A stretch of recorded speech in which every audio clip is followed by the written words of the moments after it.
Decorating Pages is a podcast dedicated to taking you behind the scenes of the designs of your favorite TV shows and films. Each episode, I'll be sharing design stories from some of Hollywood's most famous sets. Interviews from set decorators, production designers, directors, and actors about creating the look of TV and film, about their design inspirations, and stories that take sets from page to screen.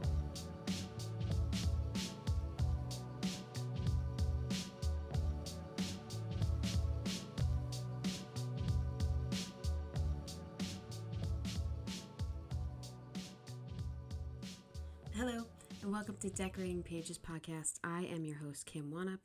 Once again, I have ruined my voice. It's like I don't even need my voice for anything, and I just ruin it. I had a good reason, though. I was at the Eagles-Rams game, and they needed to hear me.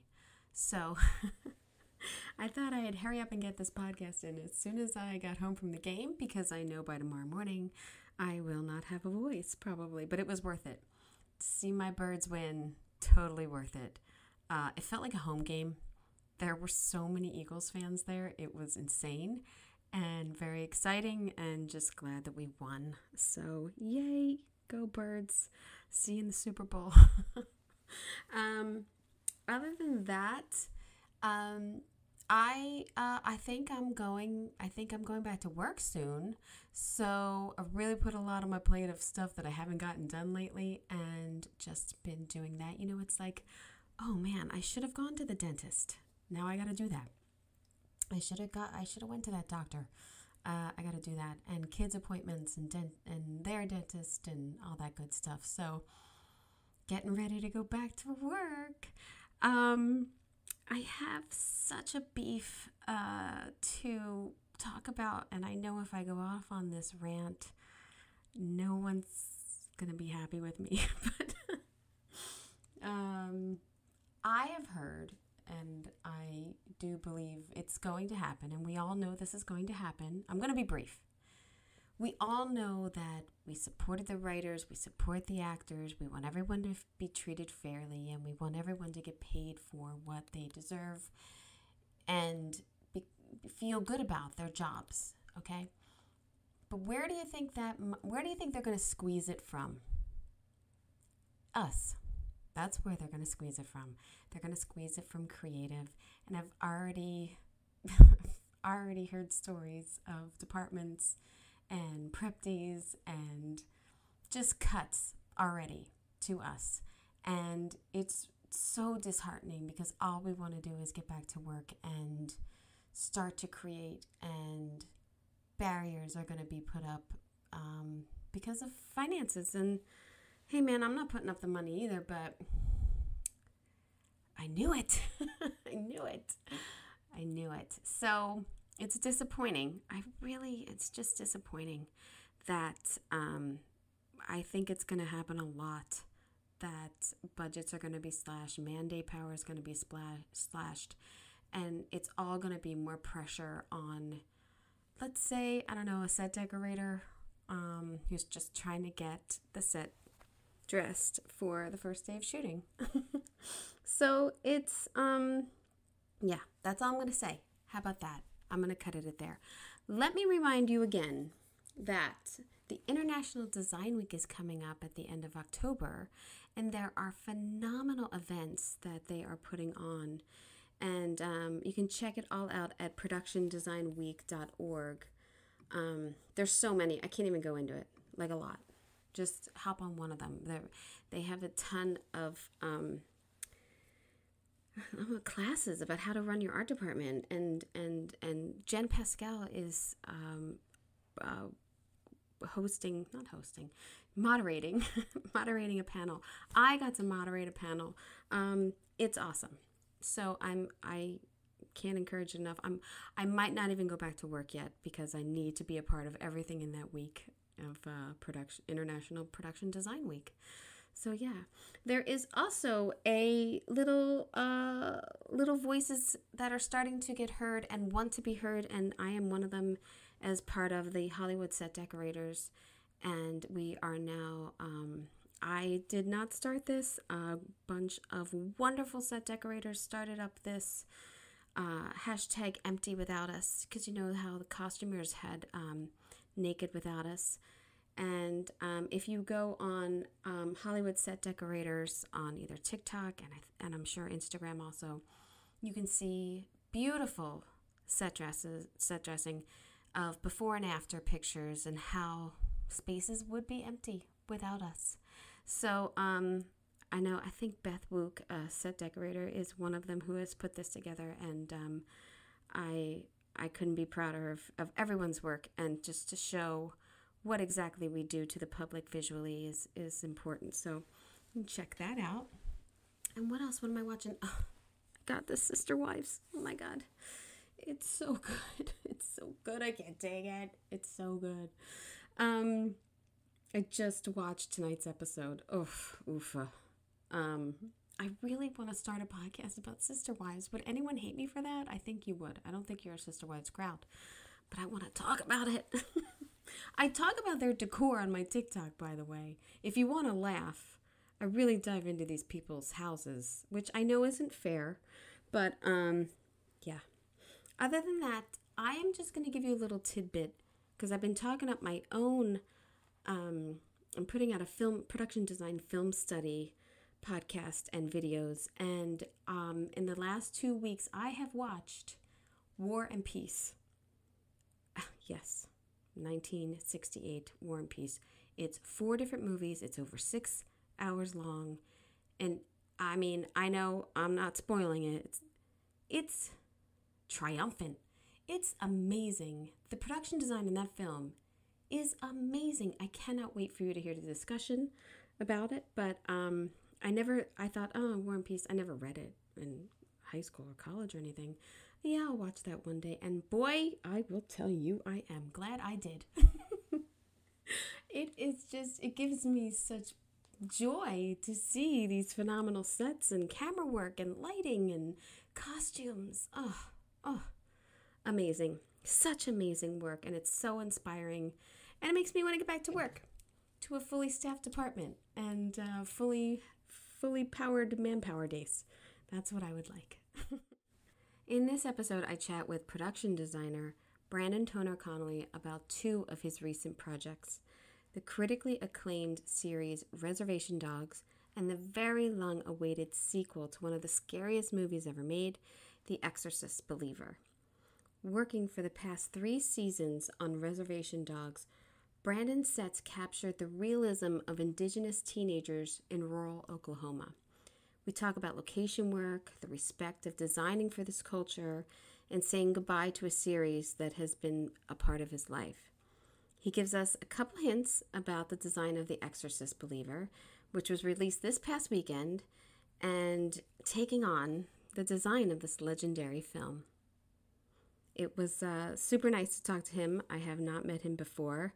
And we had technical difficulties for a week because he was in New York and all that flooding and rain. And so I was glad to catch up with him this week. And I definitely will be watching The Exorcist. I didn't get to watch it before this episode because it hadn't come out. And I like scary movies in October. I really look forward to like TCM and all the old scary movies, and The Exorcist is on there, so if you want to check out the original, but check out The Believer too. I hope you enjoy.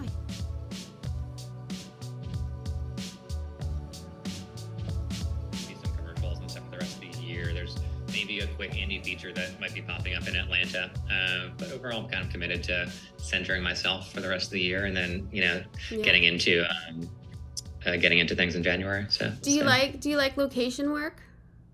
I do. I think location work is kind of one of my favorite things about designing, actually, which, I do feel like one of my favorite things as a designer is just going to a new place and, hopping into a car and kind of driving around and scouting. But even before kind of officially scouting, just kind of getting the lay of the land and figuring out what the kind of visual landscape is like, and the cultural landscape also. So I do like working on location, and I love, factoring that in when I'm thinking about projects. And then, in terms of working on location versus stage, I also kind of like working on location as opposed to working on stage is fun because you get to do what you want to do and, incorporate everything and work with the DP and figure all that out.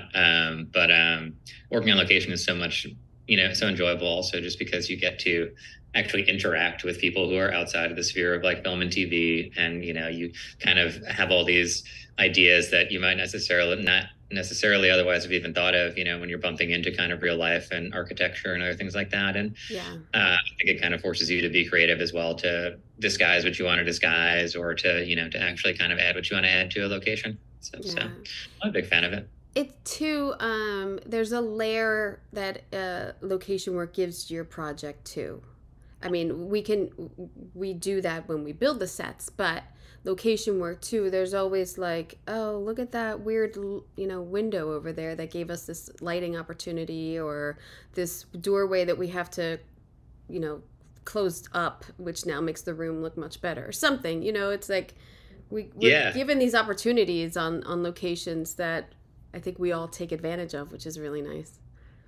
No, exactly. And I like to take inspiration from the locations that I scout also. Like, I think for Reservation Dogs, a big thing was like, I hadn't spent too much time in Oklahoma, and I was scouting these homes that were very close culturally and location wise to the ones that we ended up using. So, I would just love to, when I'm scouting a house, actually ask people, hey, do you mind if I take a picture of, the family photos that you have on the wall, or of like the cereal you have on top of your fridge, or the Bible quote on the fridge, or different things like that, just so I can kind of get inspired by all those little details and then put them into our sets and kind of reconstruct them that way, so which is nice. So how long were you there?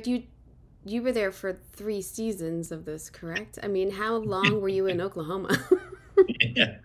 Are you an Oklahomian now? Are you an okayed person? An honorary Okie. No, I was there for, we basically, prep would start in like February, and then we would wrap it up in like the middle of like June. So, I was there for maybe like 5 months out of the year, 3 years in a row. Which was interesting. I mean, I had never done like a TV show before. So I had never really had the experience of being like, oh, I'm going to come back to all this. Normally you do a feature and then you wrap and then move on. And then now it's like, oh, wait, like I get to come back and see these people and see, all these places again and get into that. So I actually really enjoyed that, getting able to, feeling like a family and like you were part of a community like that. Well, which I know you have a lot of experience with also. Yeah. Well, too, I mean, what I like about it is the growth of characters and the growth of the characters in their spaces, and how we can do that, and like more pictures in the fridge, or like, oh, I don't like that poster in my room anymore, and they change it out, or subtle things like that where we can have growth with the character. I always really enjoy that too. Totally. And I'm a big fan of your work, by the way. Oh, Veep and everything else especially. Thank you. No, but I mean, that is, you're right. That is a fun part, and how it's something that you hinted at in one season, you get to explore in the next season. And I feel like we try to do that in the show also, bring back, a couple of other smaller details or kind of smaller visual cues that, we may have briefly mentioned in another episode and didn't think we'd ever really get to explore. And then you're like, oh, actually, wait a minute, this would be the perfect opportunity for me to throw in this thing that maybe nobody will care about except for me, but I think is really funny or really fun. So. No, the sets to me are so authentic because I dived a little bit into Native American research and everything on Rutherford Falls, and I worked with Jenna and Tesba on that show, and they were doing it almost at the same time. And I almost was like, I'm not gonna watch Res Dogs now because I don't want it to influence me. Do you know what I mean? Like, I didn't want to, I don't know. Yeah. I mean, it's a half-hour comedy, and it's completely different. But in my mind, I was like, I don't want that. But Jenna was, like, super helpful and hooking up with, like, because we needed specific skirts and, like, things like that. And I became part of all the Facebook groups and trying to get authentic pieces and everything. So I know the struggle of that, and I know the preciousness of these items that they have in their tribes and communities and everything. So I wanted to talk about how you integrated them or those pieces into your designs, like the murals or like their bedrooms and things like that. I love their bedrooms, by the way. I love those. Oh, thank you. Thanks so much. No, I know exactly what you mean about not wanting to watch it while you're doing the other show that, had Yeah. similar points where it's just like, I feel the same way when I'm working about that. Yeah. Yeah, I mean, I think, from the beginning, concept of authenticity and the concept of making sure that it felt right for the community.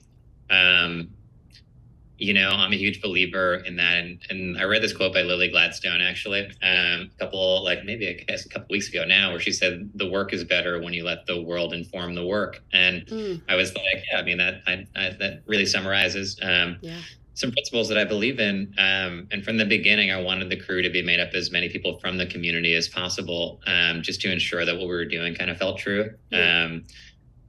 Within the art department itself and the set deck department, but also in terms of collaborating with artists from the community. Like, we had a mural done outside of the IHS, the kind of health clinic location, done by a local artist named Yannicka Starfields. And he came in and made this beautiful mural for us that kind of satirizes is that the wheat field? Is that the wheat field one? The green? Totally. Yes. That's the one where it's like you have these characters who are supposed to be like settlers, like gifting like medicine, like indigenous peoples. And it's really nice because it's done in like this strange perspective too, where, he's an amazing, accomplished and, incredible artist, but he kind of did this mural in the way where it's like the eagle that's in it looks kind of very flat, or you can only see that it has one eye. It all looks like somebody who, was from the world of the show doing it, not like a highly trained artist. Right. Do it, and that was really nice. And then Molly Murphy Adams, who is an amazing academic and beater,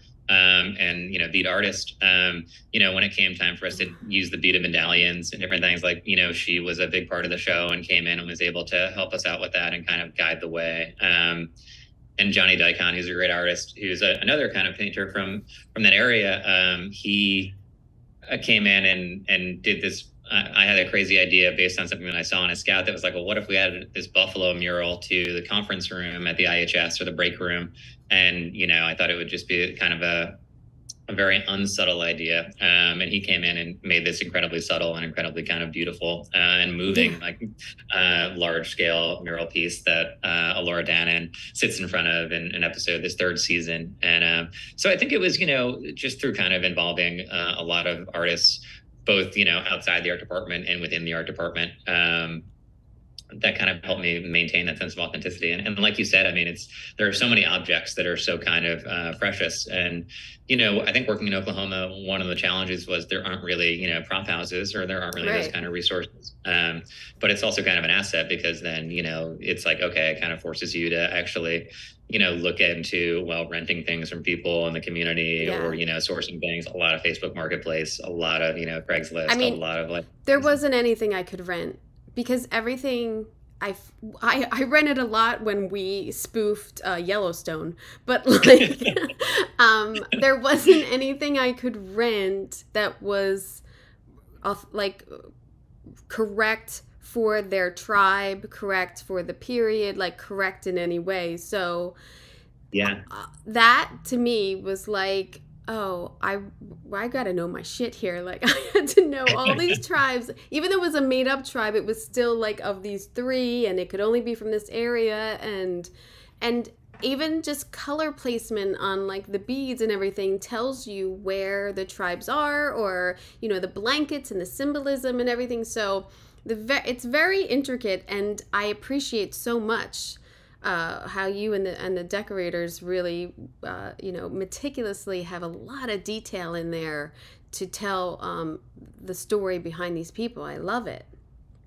No, thank you so much for that. That means a lot to me. And I feel like, our decorator in the third season, Tava Sampson, she was the assistant decorator for the first two seasons and was a big, part of those as well. And she, has relatives in that community, and specifically in Okmulgee, where we shot a lot of the show that's supposed to be occurring. And, that was great just in terms of making that connection and making sure that what we're doing really kind of rung true, and that we were getting things that, that you really kind of were sourced from the place that you're kind of trying to create, from the world that you're trying to create. So that was nice. And I feel like we did this thing on the show where, like, obviously creating the sets, we were thinking about the viewers and like the people at home also.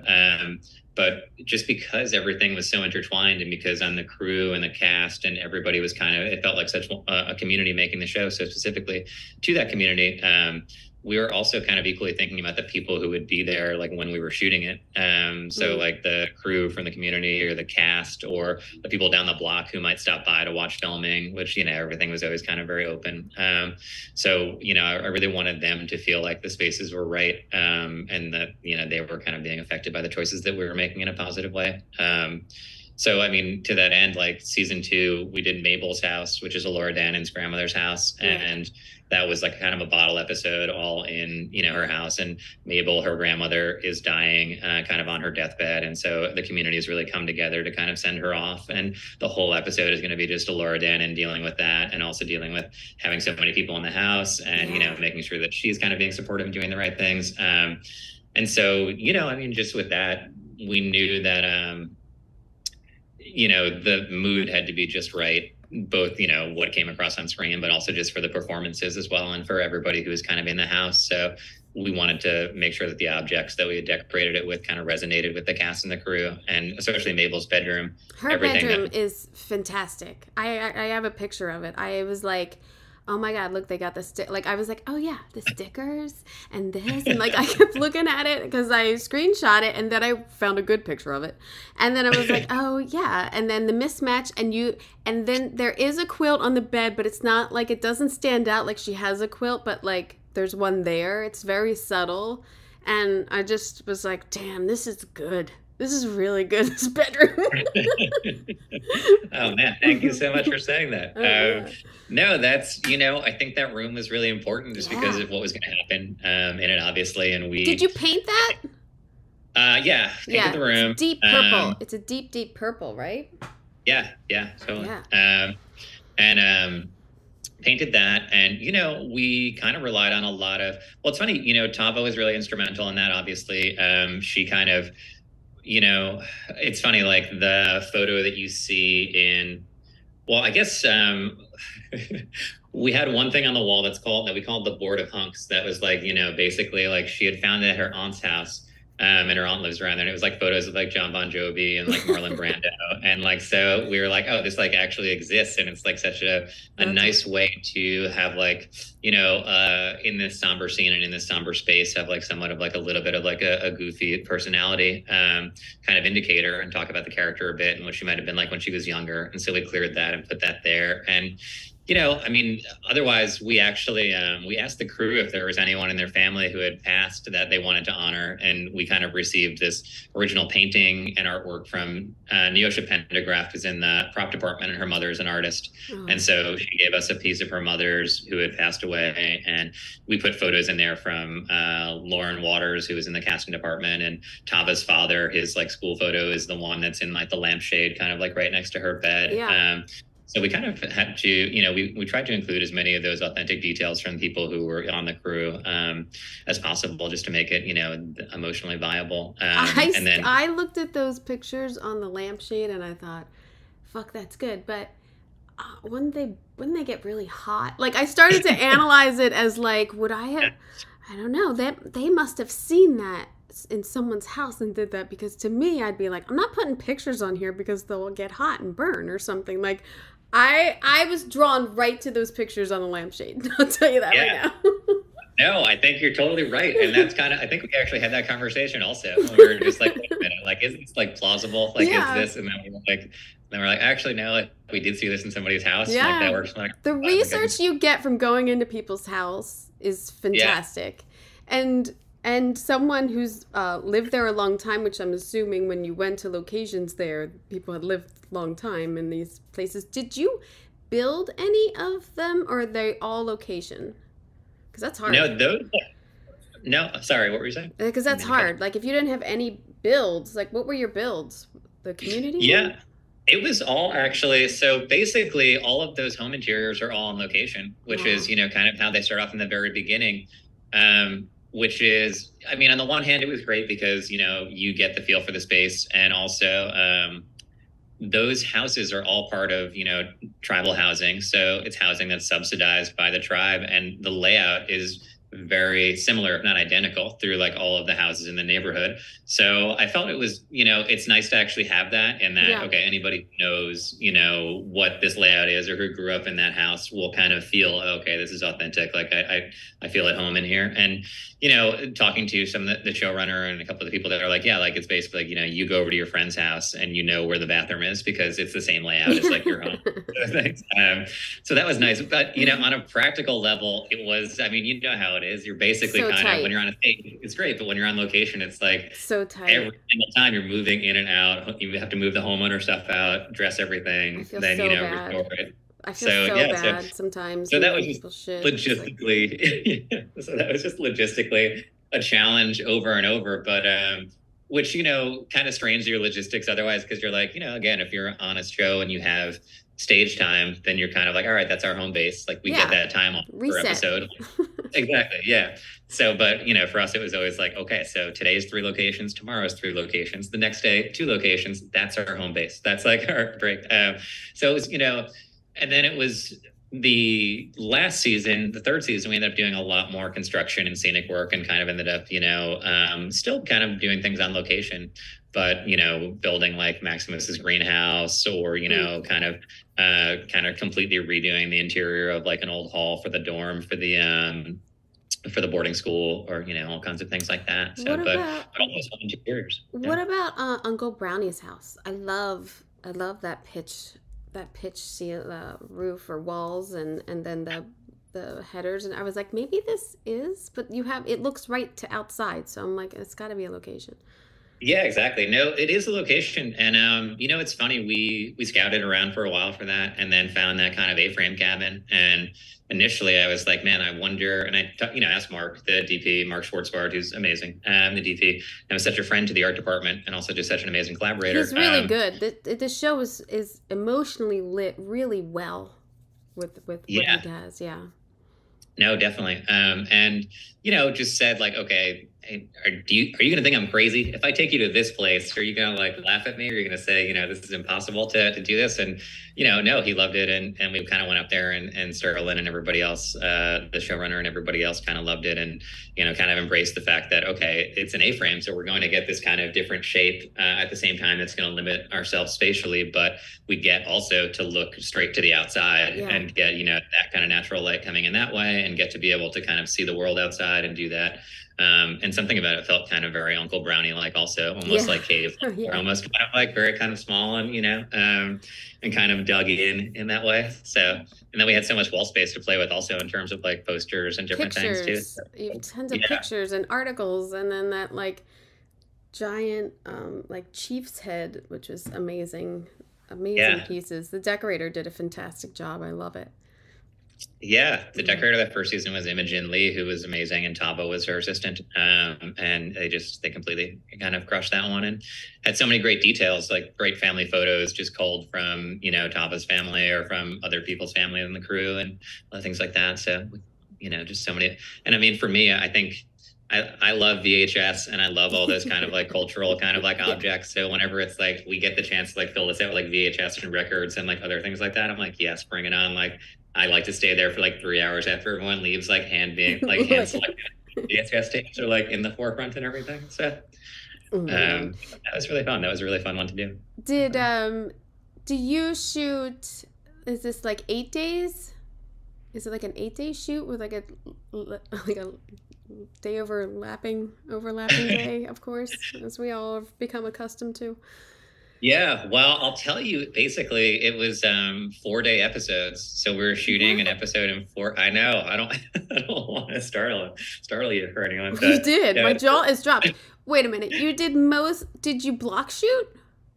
We didn't really block shoot at all. We kind of, we had, so let's say if it was a 10 episode season, we'd shoot 2 episodes. We'd have 5 blocks and 2 episodes per block. Yeah. But at the same time, we didn't really go back and forth. We didn't do any block shooting. We weren't like, all right, let's shoot everything in bears here. Oh, no, that's what I meant. Like by episode, like 2 and 2 and 2, like blocking it out that way. Yeah, but so wait, so you had 4-day episodes and you kept going back to these locations. Could you keep some dressing there, or did you have to undress every time? You know, really every time it was undress, dress, you know, I know. Oh my God. And it was I'm funny, out. like, I'm out. Don't call me. Don't, I mean, it's done, but like, oof, that is a lot. Because these sets are so layered. Like, it's not like, oh, we're just throwing a bed in there and like, oof. No, it was a real test of endurance. You know, the lead crew, especially, what a bunch of heroes, just kind of doing that over and over again. And we get to the point where, you know, in the end, I would, you know, I'd be like, do you guys even need the restore photos anymore? Like, you've done this like 10 times. Like, you can just, aren't you just doing this like based on memory at this point? And they'd be like, yes, for the most part. Like, they know exactly where, you know, the homeowner's like bread box is and everything. So. Well, that's some good dressers. You had a good crew then. That is an endurance run right there. every like 3 weeks redressing like 6 sets. It's like, oof. Are you sad that it's done? I am really sad, actually. Yes, I didn't, you know, I didn't think that I would be sad. I thought that I would be like, because I'm used to being like, all right, whatever, like we wrap the feature, we move on. I'm going to be sad for a little while, then I'm going to move on. It's going to be fine. And then I'll be on to the next one. But I think, you know, wrapping that, I was like, oh yeah, this was like 3 years of a commitment to this thing, which, you know, kind of really piled up and in a very specific place. You know, it's not like I was shooting in New York or something like that. I was, you know, I was isolated, really. Yeah, exactly. Yeah. So for that, it was kind of like, okay, I am sad to not have that to look forward to. I'm sad not to be like, oh, okay, in a couple months, I'll go back to Tulsa and hang out with Sterling and hang out with, you know, all these people and do that and kind of do this again. So that was it. But I think it was, you know, the right time for, you know, for Sterling and for everybody to kind of move on. I think he said, you know, it's a coming of age show and like they have to come of age at some point. And it's like, yeah, that's true. I was really surprised at ending at 3. I could see like doing 4 or something, especially because it's so popular. I was really surprised that it ended and bummed because I didn't watch it. And then I was like, oh, and then I've had this time off and I caught 2 episodes like in the springtime, and I was like, all right, I'm gonna come back to this because it's right up my alley because it's kind of like sarcasm and realistic. Like, I really liked it, and then just like binging it in the last couple of weeks, it's like it's such a good show. I'm really bummed it's over. The actors are so authentic. It's crazy that they're acting to me. It just seems so natural and almost like a documentary, and just the realism that you've put into the sets and the lighting and the costumes. And I know all about it's just really, it's a really good put together show. It's something to really be proud of. I loved it. Oh, thank you so much. No, I mean, that's so nice to hear you say that. And I feel like, you know, that's the goal in terms of that sense of realism and authenticity. And, you know, just to never, you know, ideally have it be questioned. And it's funny, when I was doing another project between like seasons 2 and 3, somebody who's working on that project with me was like, oh man, you do Reservation Dogs, and expressed that they're a big fan of the show and they really like it, you know, and that they love it. And the world seems so real and authentic. And they were like, don't take this the wrong way, but like, what do you do? Like, what do you actually do? See, that's a compliment. That's the biggest compliment. Exactly. That's it. That's how I take it. I always say that. Like, if they were like, "Oh, you shot that all in a hospital?" No, it was an empty room, and we made it a hospital. Like, that's the compliment. That's the best part. I mean, obviously, this is more than a hospital, but yeah, no, that's great. No, it's not. Okay.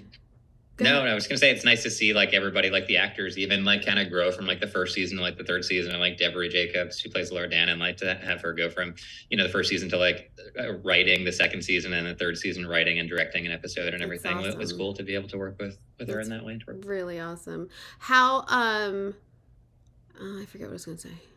I got distracted by the Laura Dannon thing because I caught that.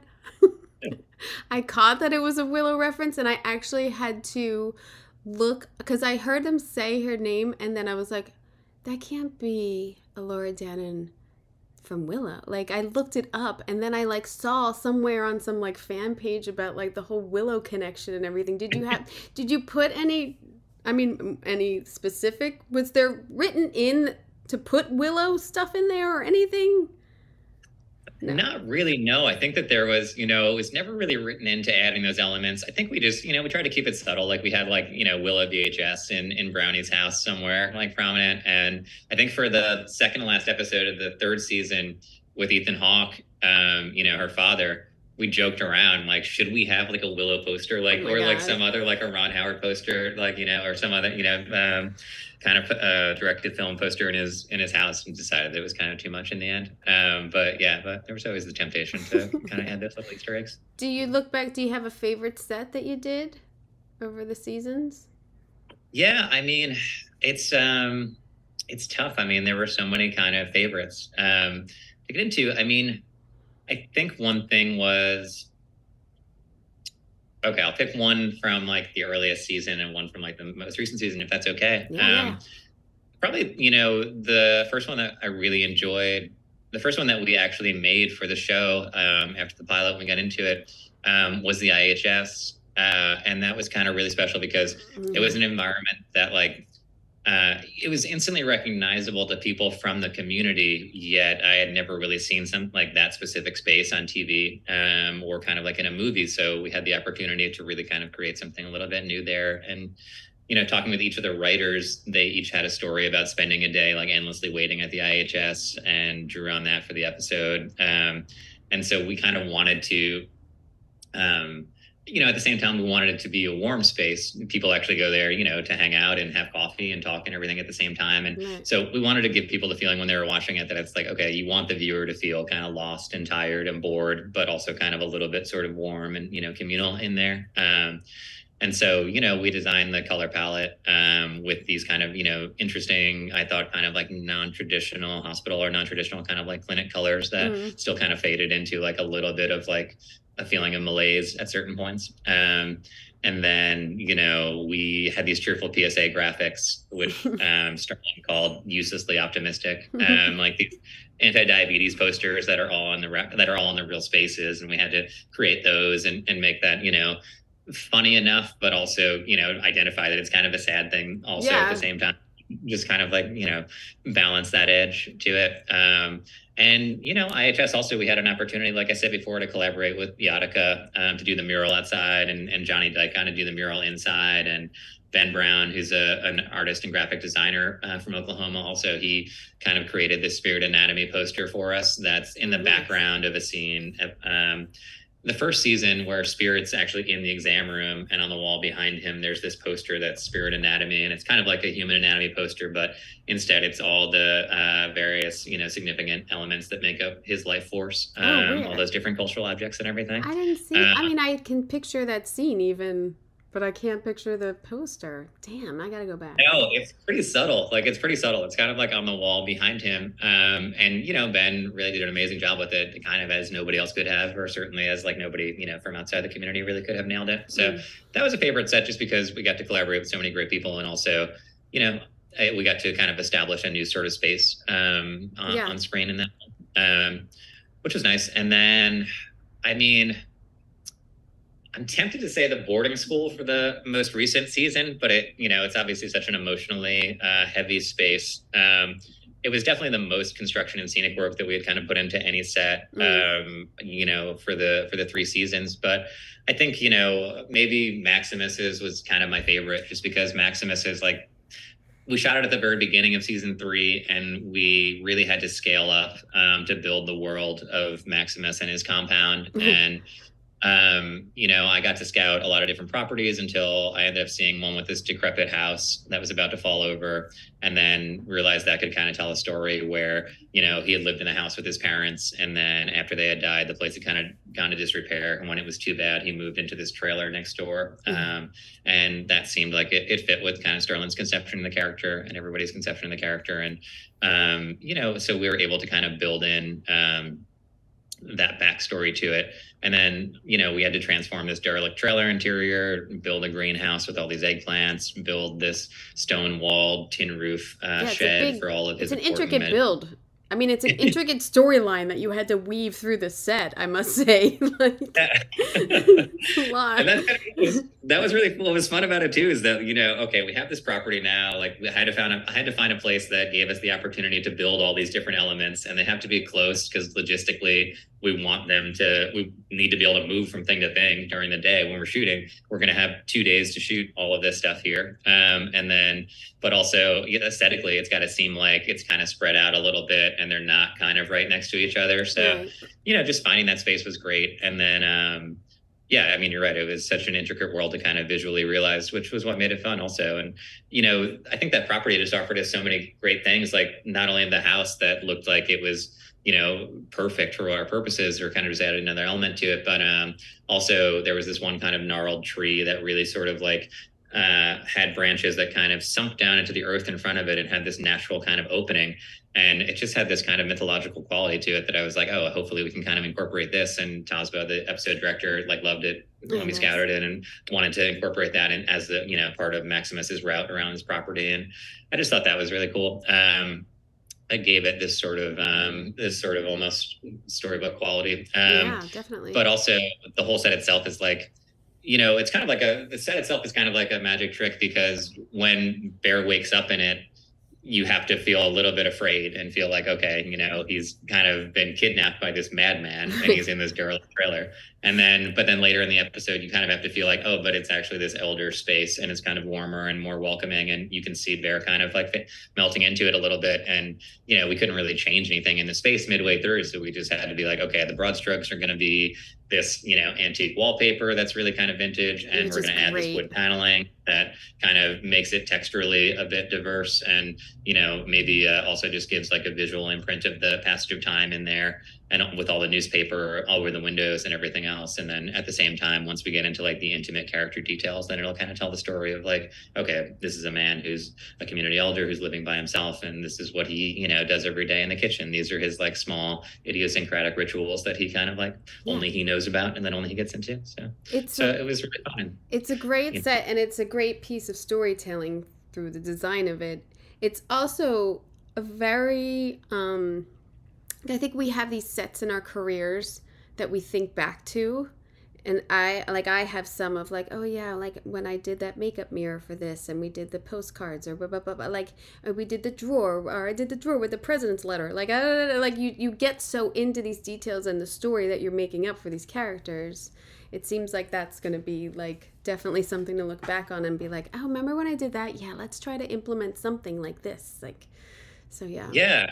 No, exactly. I mean, yeah, exactly. I think it's always nice to try and hold on to those things that you have from every project, or especially the sets that mean so much to you. But nobody else is, so you got to do it. You got to do it. You're your own one-man parade here. Exactly. Yeah. Everyone quickly forgets, but I know. Well, they do and they don't. I mean, that is the kind of genius of like, especially something like, it's going to be on Hulu forever. Probably, it's like create these things and then they're there forever. It's awesome in a sense. Yeah. That's the great part about working in film and television. It's just like the things that we're doing are going to last, essentially forever, so people can watch them. Can I ask about The Exorcist? Speaking of like having like, God, I don't know if I'd ever touch that project. I'd be like the Exorcist. I'd be like, I don't know. I mean, was it at least fun doing horror? It was fun. It's funny because really like the way that all of it timed out is like went like from the Exorcist to like start this last season of Reservation Dogs. And there was like, like no kind of time in between. So it went straight from like really dark horror and like all this stuff to like, okay, now we're in Oklahoma and we're back into this world of Res Dogs and jump into it, which was, a strange transition. I think, The Exorcist was fun. And one of the things that attracted me to the project is I love horror movies. And obviously I have so much respect and love for The Exorcist, which is just a great film, let alone, a horror movie or horror film or anything. Yeah. And William Friedkin, of course, such an amazing director. And so, and I also have so much respect for, for David Gordon Green for his movies and to get the opportunity to work at a totally different, in a totally different world than Reservation Dogs and then other things that I've done, to get the opportunity to work with, to work with, David, and to work on, kind of a project that,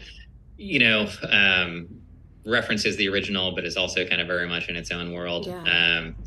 I mean, there were so many times when I was just like, wow, I can't believe that I'm working on The Exorcist right now. Like, how insane is this? That's what I would be like. I'd be like, I can't believe. I mean, I have. It came out today, so I haven't seen it. The only thing I can ask you about while watching the preview and everything is always when you work with horror, the color palette.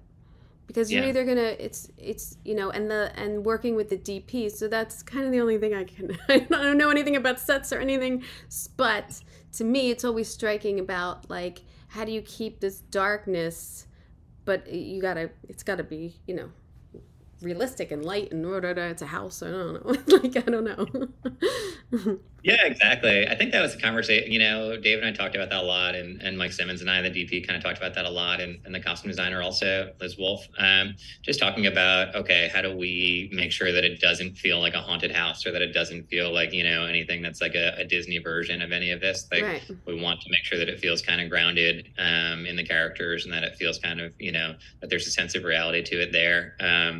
And I mean, I try to approach every project like that. And I think that especially with this one, it's like, okay, we want to make sure that it's like grounded in the character's choices. So it's kind of like I'm, usually talking to the director, and I was talking to David in this case about like, all right, obviously, how long has this character lived here? Like, was he living here with his wife at some point, before it was just him and his daughter? And, who made those decisions about decorating, and like, was it a family member's house before that? Was it somebody that, something that he and his wife, bought and moved into? Are they renting? Are they own? Just what is the actual history of the space? And, letting that determine, okay, well, it makes sense that there would be some older kind of wallpaper along this section over here that maybe he just kind of never really tended to, or that maybe kind of suggests, the person who was there in the space before him, that sort of thing. And just trying to ground all those choices, within the actual kind of characters and their decisions. And then, for me, I usually feel like also color palette wise, I try to approach it that way, and then just, see what kind of colors come out of that,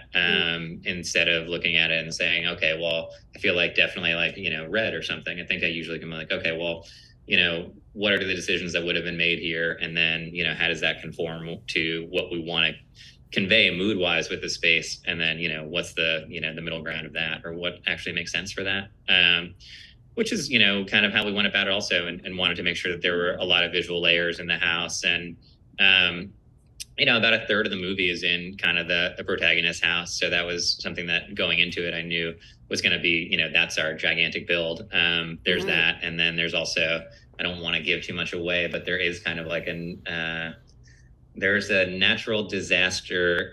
There's a scene that implies that has a lot of destruction in it. That also that we, knew that we were going to build some spaces for that would kind of match some other spaces that we had found, or kind of reference them at least, so that we had the freedom to kind of completely destroy them in a fun and cinematic way.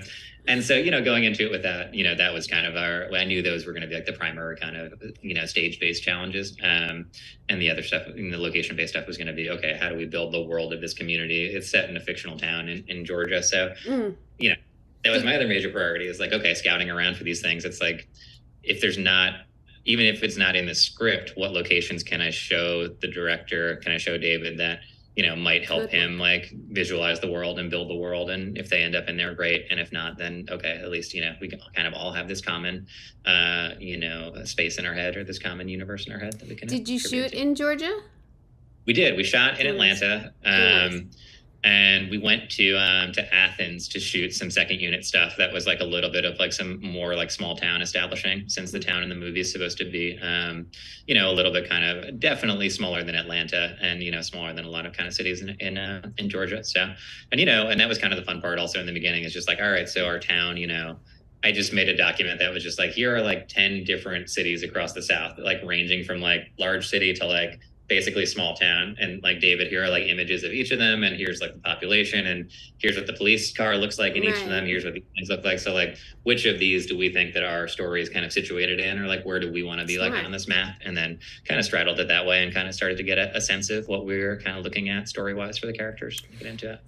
But we shot it all in Atlanta, which, I mean, the art department crew on that was amazing. I mean, I had an amazing art director, amazing set decorator, and just amazing everybody. Like the entire art department and prop department, everything was just astonishingly good in that. yeah. So did you? How long was that shoot?